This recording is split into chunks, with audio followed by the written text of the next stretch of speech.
So good morning, everyone. We're going to continue our Faith and Everyday Life series.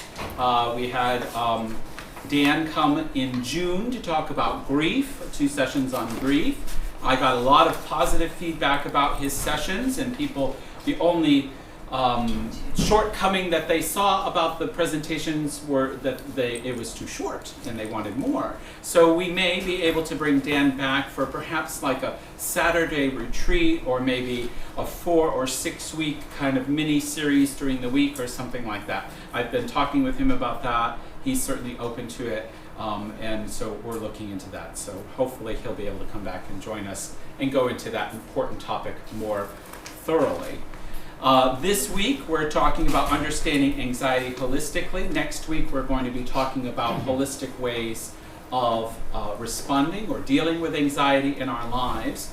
And then in August, Dr. Simona Murnick, who's with us this morning, she's going to be talking about compassion fatigue and self-care, which I think is very important for everyone in the church, as we are caring people and do a lot of work in caring for people.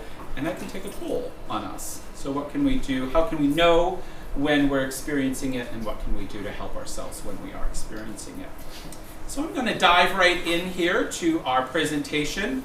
Scripture has a lot to say about anxiety. In the Psalms, it says, refrain from anger and forsake wrath. Do not fret. It leads only to evil. Proverbs, a very good book, which, by the way, if you're ever wondering about reading the Bible, one fun thing to do sometime is to just read 1 chapter of Proverbs a day. There are 30 chapters, I believe, in Proverbs, so you get through a month, and you can read a chapter a day in a month, and you'll get through that book. And it's really quite informative. Proverbs is really quite a practical book if you're looking for practical scripture. And indeed, we see that right now. Anxiety weighs down the human heart, but a good word cheers it up. Therefore, I tell you, do not worry about your life, what you will eat or what you will drink, or about your body, what you will wear. Is not life more than food, and the body more than clothing? From both Matthew and Luke, the words of Christ. I think that's probably the passage we're most familiar with about anxiety. Luke also says, but the Lord answered her, Martha, Martha, you are worried and distracted by many things.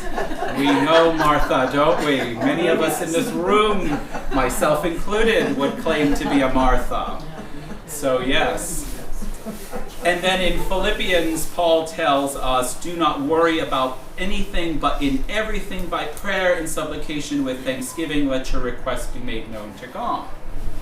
And you know, as a Martha, as someone who, quite frankly, struggles with anxiety in my own life, I read these scriptures and I think to myself, well, okay, great, but how? And what's involved? I mean, it almost makes it sound like it's that easy, right? Just stop worrying. Just stop worrying. Just give it all over to God in prayer. And that's all that you need to do. Well, anxiety is a much more complicated type of experience in our lives, and anyone who has experienced anxiety will understand that for sure. And we're going to talk about, that's why I want to talk about anxiety as a holistic approach, which certainly will include the spiritual, but will include more than that. Before I get into that, though, let's talk about what actually is anxiety. The DSM-5, the DSM is the Diagnostic and Statistical Manual of Mental Disorders. It's kind of the Bible for psychiatrists and counselors and therapists. It's a diagnostic tool that's used for those who believe in using diagnosis. Diagnosis is a major controversy within the counseling arena, at least. But for those who go with it, it can be a helpful tool.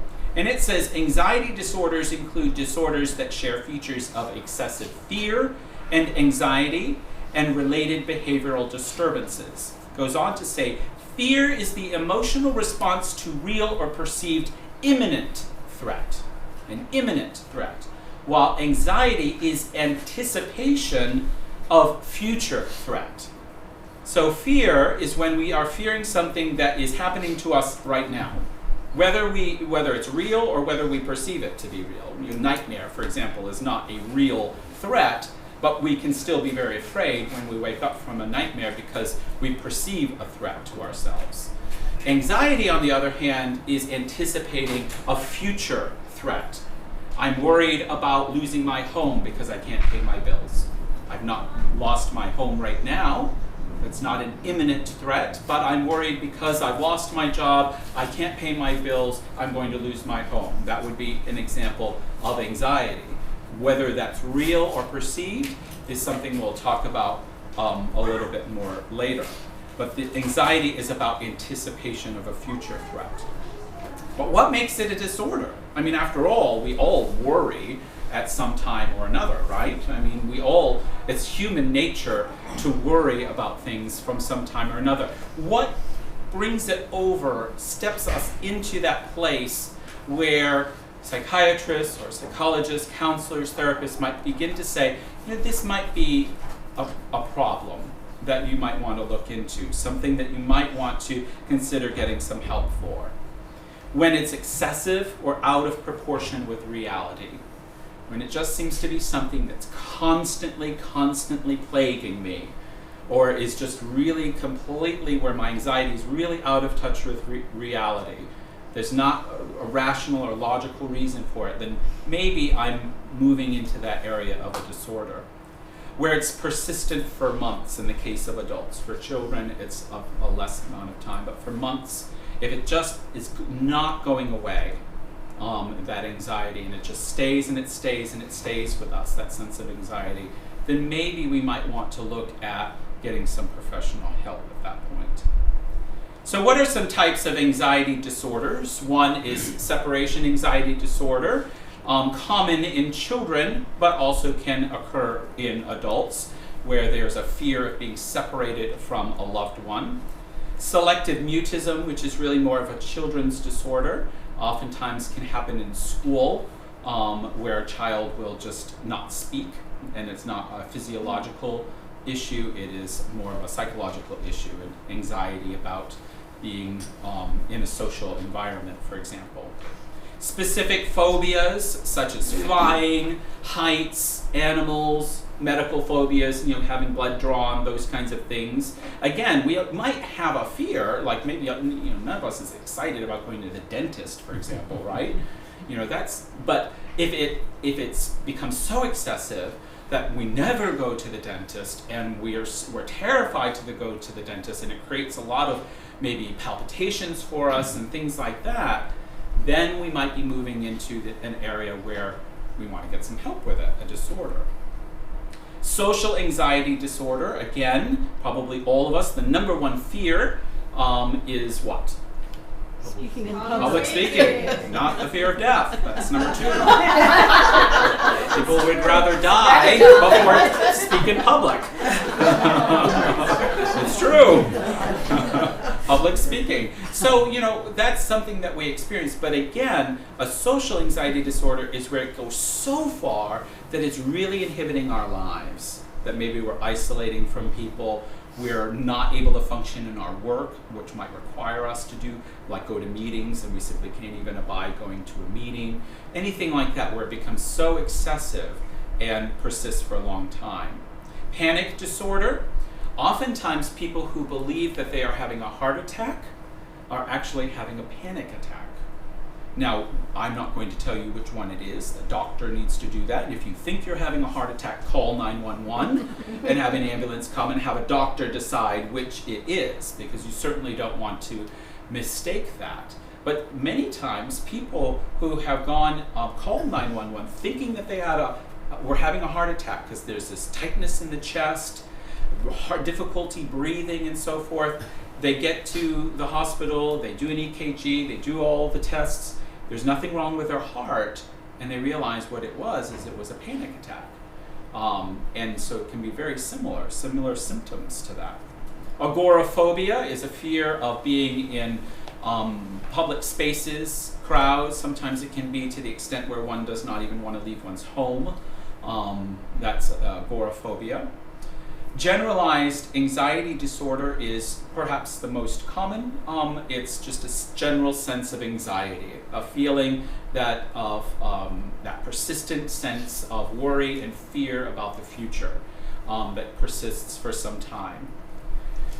Substance abuse or medication-induced anxieties and anxieties due to other medical conditions. But the one that we're going to talk about most specifically is generalized anxiety disorder.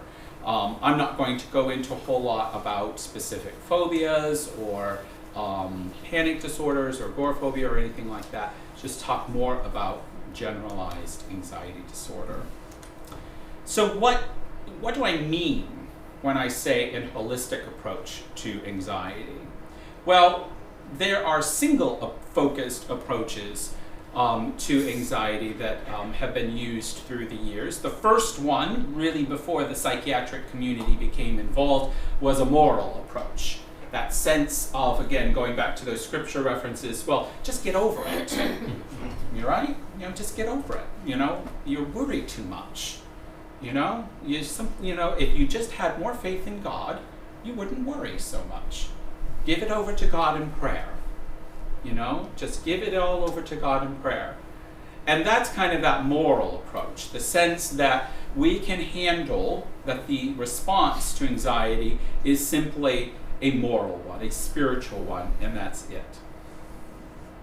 A psychodynamic approach, Sigmund Freud, we probably all have heard of him, was kind of the father of psychodynamic psychology.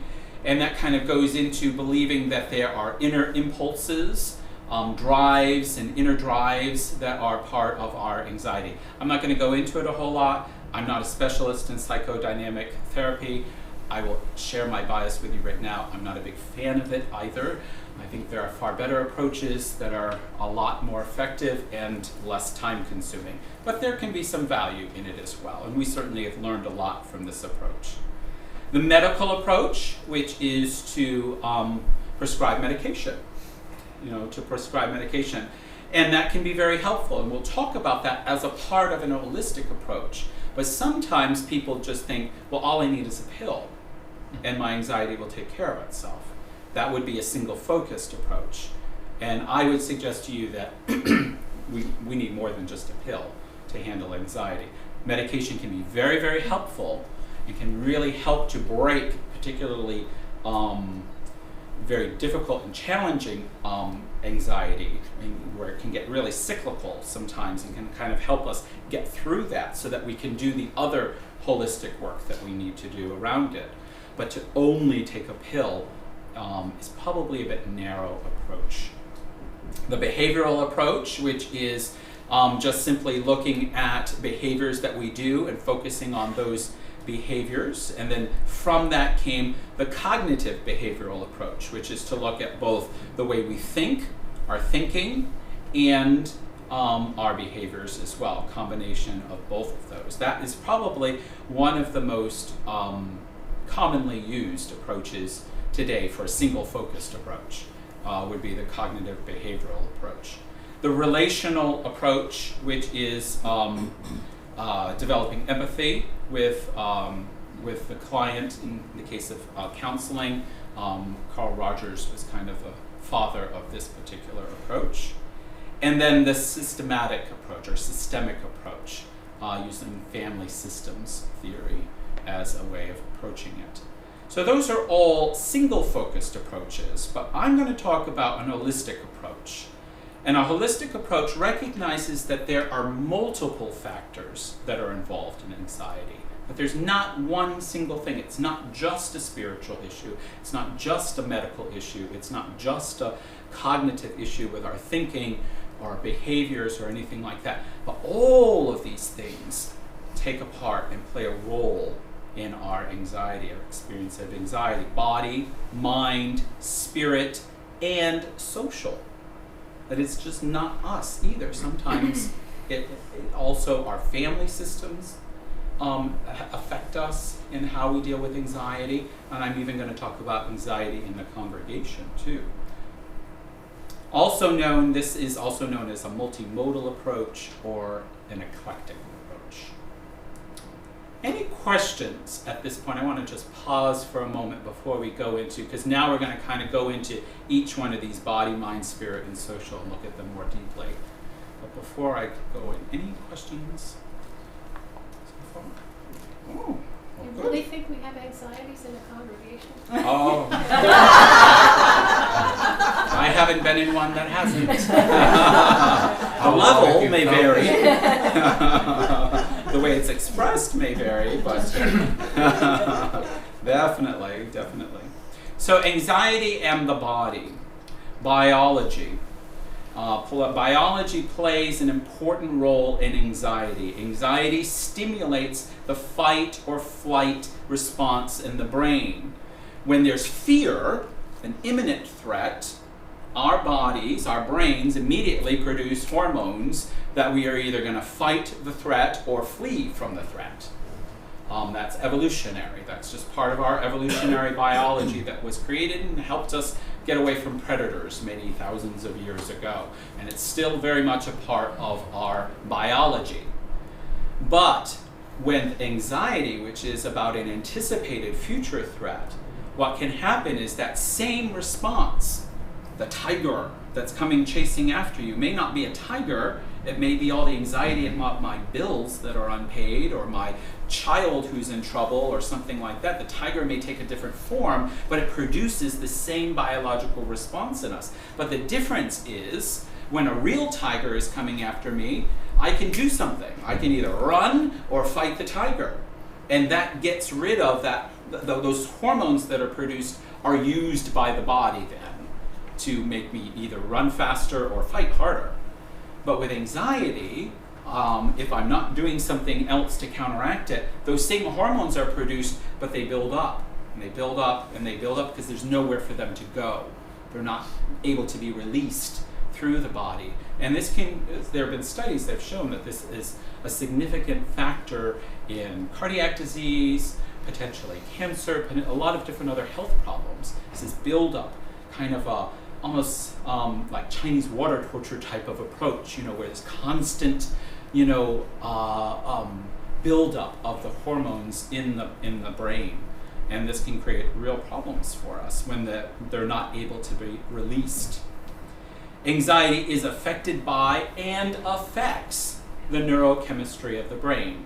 So our neurochemistry in our brain can cause anxiety in us, and it can, when we have anxiety, it can affect the neurochemistry. It's a two-way street with that.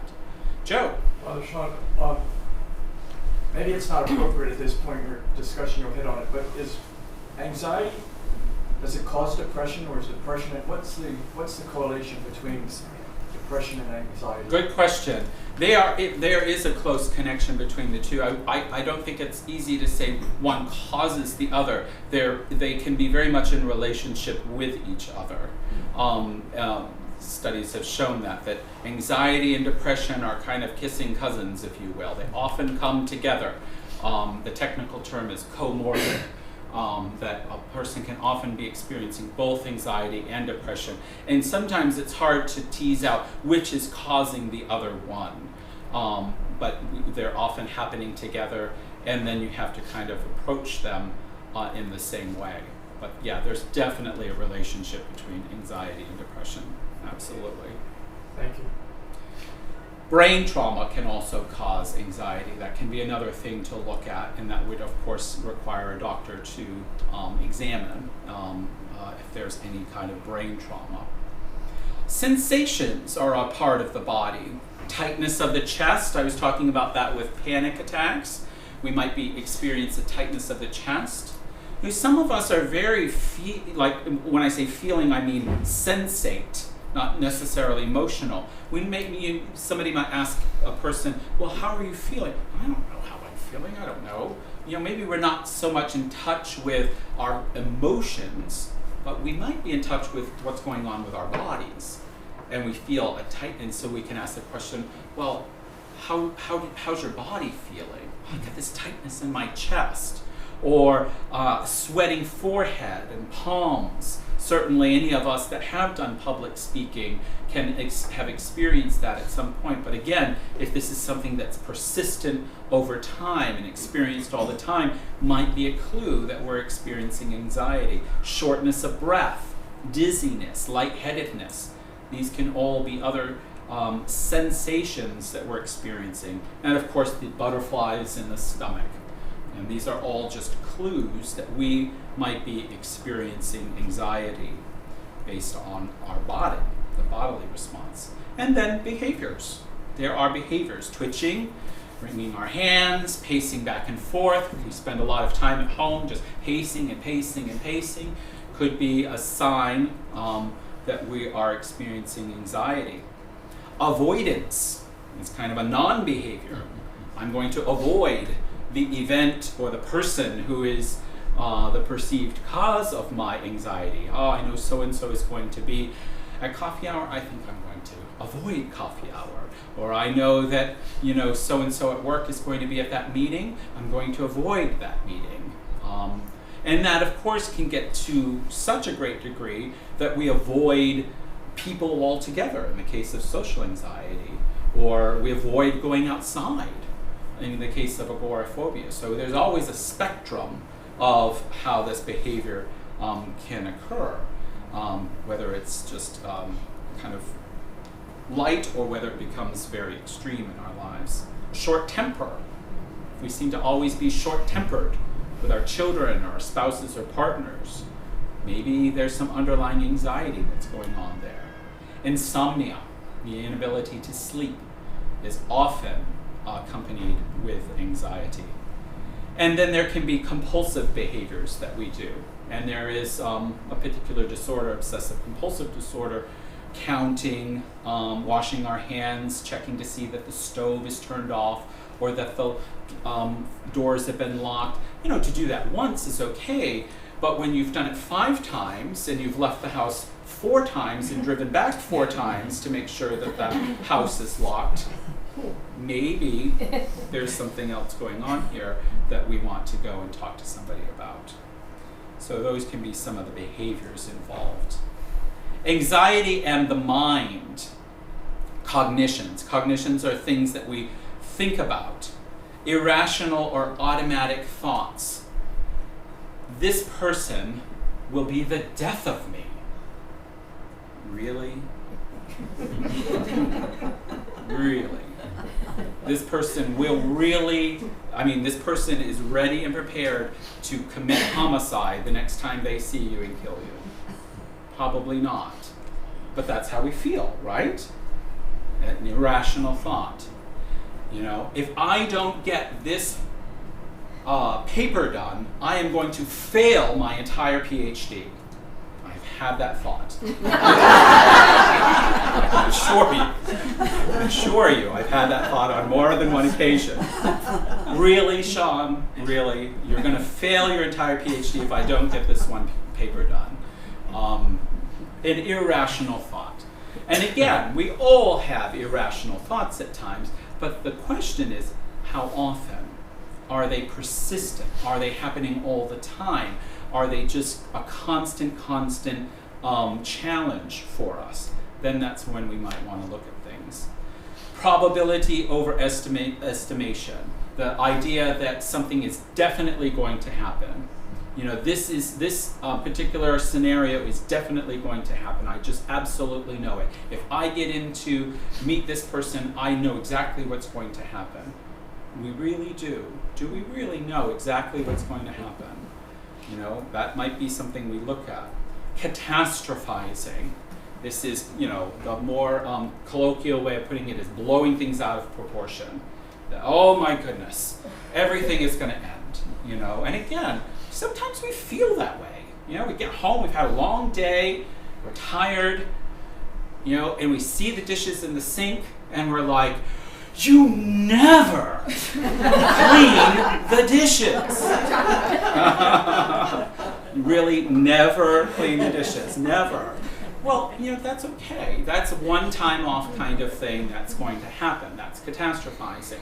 But if it's something that's constantly a part of our lives, we want to look at it. Decision-making skills. Anxiety can affect our decision-making skills. We can begin to make poor decisions based on anxiety.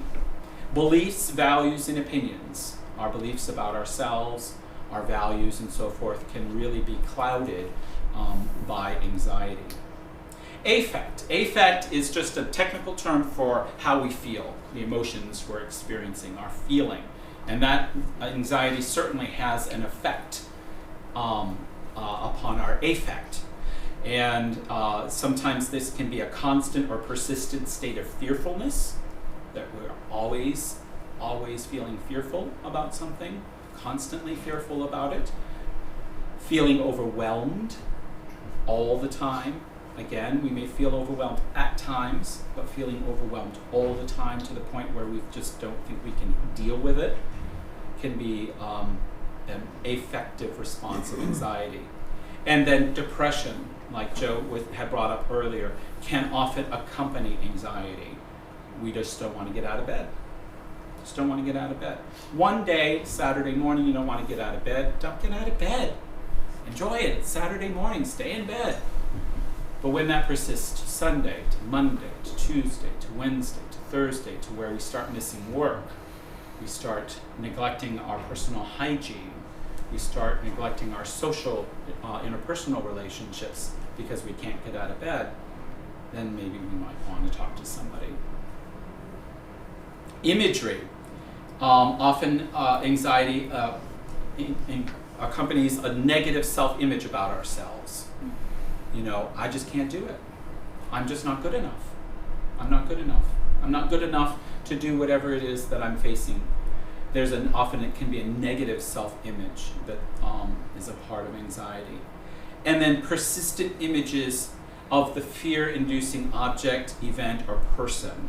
But I don't mean by a hallucination, but where we're constantly in our minds seeing that person that is causing our anxiety, or seeing the event that's causing our anxiety, and imagery. Now, if we begin to believe that that person is truly in the room talking to us, then we may have moved into a different kind of disorder that we need some help with. And I've worked with folks with those kinds of disorders, and I'm not being facetious about that at all. They're quite terrifying sometimes, can be very terrifying. Hallucinations can be. But what I'm not talking about hallucinations, I'm talking about just mental images that we have in our minds. Anxiety and the spirit, a lack of inner peace, a feeling of being disconnected from God and others, a persistent doubt that we have. We all have doubts at times. We all wonder about where is God in my life, what's going on. We have questions. There's nothing wrong with doubts. But when that sense of doubt seems to always be there, and we just can't seem to shake it, on a spiritual level, that might be an indicator that we're dealing with anxiety in our lives. And wanting to control things rather than to trust.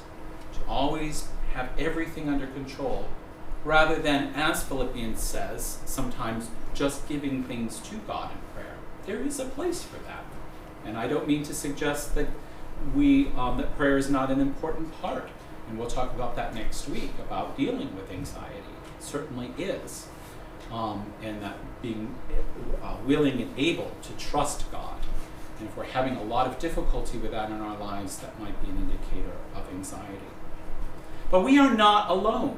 We're not just, by alone I mean we're not just silos, islands. No man is an island, as they say. We are social beings. We are affected by our social relationships. And anxiety certainly also affects our social relationships as well, our interpersonal relationships. We can get short-tempered with others, our spouses, our children, our coworkers. We may seek isolation from others, agoraphobia being an extreme example of that. Become over-controlling with others, or avoid others completely. And then there can be some systemic things as well. How did our family handle anxiety? Did a member, our parent, mother or father, catastrophize the situation? You know, whenever there was anxiety, that person was experiencing anxiety, did he or she blow it out of proportion?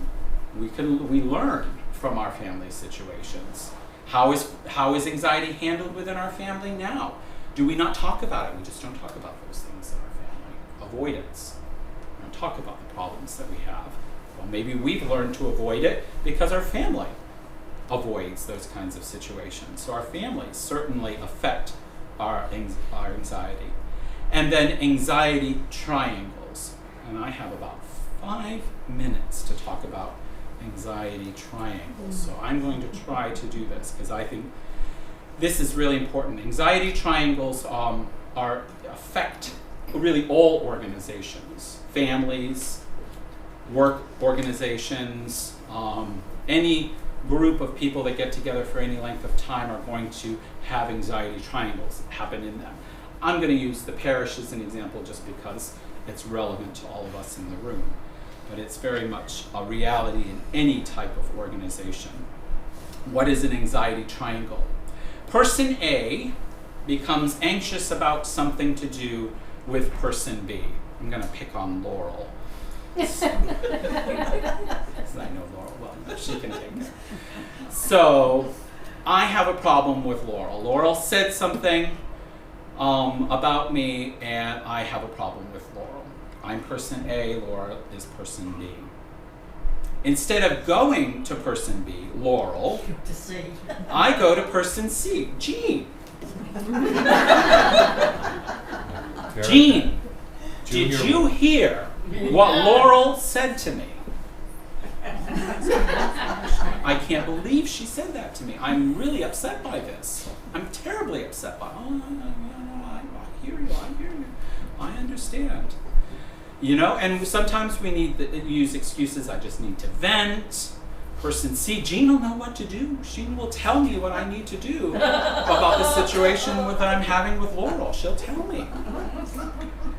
Person C, Jean, may not go to person D. Susan, did you hear what Laurel said to Father Sean? And then Susan goes to Ed. Ed, did you hear what Laurel said to Father Sean? And you can quickly see how this becomes, it spreads. It's like a virus. And this is anxiety. And of course we're laughing and we're kind of making fun of it. But this has happened, has it not?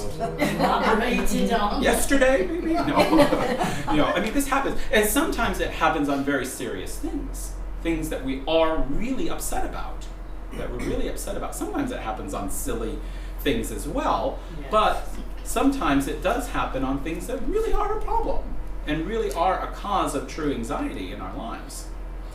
At some point, probably, somebody is going to finally go to Laurel and say, did you know that person A, Father Sean, is upset with you about such and such? And more than likely, Laurel's response is going to be, what? I had no idea. I had no idea that what I said or what I did caused Father Sean this anxiety.